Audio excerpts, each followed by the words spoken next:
لو كنت من عشاق الأفلام فخليك جاهز، لأن أول أسبوعين من شهر يونيو نزلوا معانا بمجموعة أفلام جامدة جدا، من أكشن عالي لدراما مشوقة لكرتون بيرجعنا للذكريات. الفيديو ده هيكون دليلك لأفضل 5 أفلام ما ينفعش تفوتها، فحضر فشارك وتعالى نبدأ مع أكشن نظيف وأداء مجنون. فيلم باليرينا اللي بيكمل عالم جون ويك، وبنشوف فيه أنا دا أرماس وهي رقصة باليه قاتلة بتدور على الانتقام. الفيلم مليان قتالات ستايل جون ويك بس مع لمسة أنثوية مختلفة جدا، وجمال الصورة فيه يخليك مش قادر تغمض عينك. لو بتحب الأكشن اللي معمول بحرفة الفيلم ده هيعجبك. دخلنا على الغموض والمؤامرات مع The Finishing Scheme، فيلم بيدمج بين السياسة، التاريخ والتجسس في مغامرة بتحصل بين بيروت، باريس وروما. القصة بتتكلم عن مخطط سري بيهدد الشرق الأوسط كله، ومع تحقيقات بتقود لشبكات استخبارات وأسرار قديمة جدا.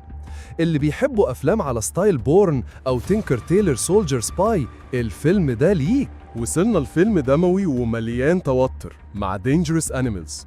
القصة عن زافر، بنت أمريكية محترفة في ركوب الأمواج، بتتخطف على شاطئ في أستراليا وتصحى تلاقي نفسها على قارب في نص المحيط مع راجل غريب الأطوار، قاتل متسلسل بيحب يصور الضحايا بتوعه وهم بيتقدموا كغدا الأسماك قرش. الفيلم كله بيدور في مكان واحد بس عامل ضغط نفسي وجسدي يخليك حابس نفسك حرفياً.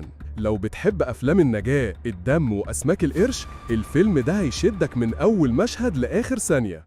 أيوة، التنين راجع بس المرة دي بلحم ودم. How to Train Your Dragon النسخة اللايف أكشن أخيراً نزلت. القصة معروفة ومحبوبة بس التقديم الجديد فيه مشاهد مؤثرة ومبهرة بصرياً هتخليك تحس كأنك في قلب بيرك. ويا سلام بقى لو كنت متابع السلسلة من زمان، هتحس إنك كبرت مع الشخصيات. الفيلم ده للعيلة بس كمان للكبار اللي قلبهم لسه فيه طفل صغير. نختم مع دراما رومانسية بطعم نيويوركي مع فيلم ماتيرياليستس. القصة عن لوسي، بنت شغالة كماتش ميكر، يعني بتوفق بين الناس وتختار لهم شريك حياتهم على أساس الفلوس، الشغل والمكانة الاجتماعية. بس حياتها بتتغير لما تلاقي نفسها هي اللي واقعة بين اتنين، واحد غني وناجح ومعاه كل حاجة شكلها صح، والتاني حب قديم راجع من الماضي، بسيط ومش غني بس قلبه مليان.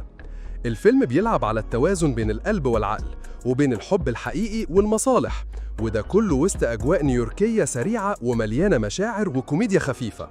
لو بتحب الأفلام اللي بتلمس القلب وبتخليك تفكر، ماتيرياليستس هيكون على مزاجك جدا. وده كان اختياري لأفضل 5 أفلام نزلت في أول نص من شهر يونيو. شاركني في الكومنتات أنهي فيلم ناوي تتفرج عليه، ولو عجبتك الترشيحات ما تنساش تعمل لايك وسبسكرايب، واستنى فيديو ترشيحات النص التاني من الشهر. سلام.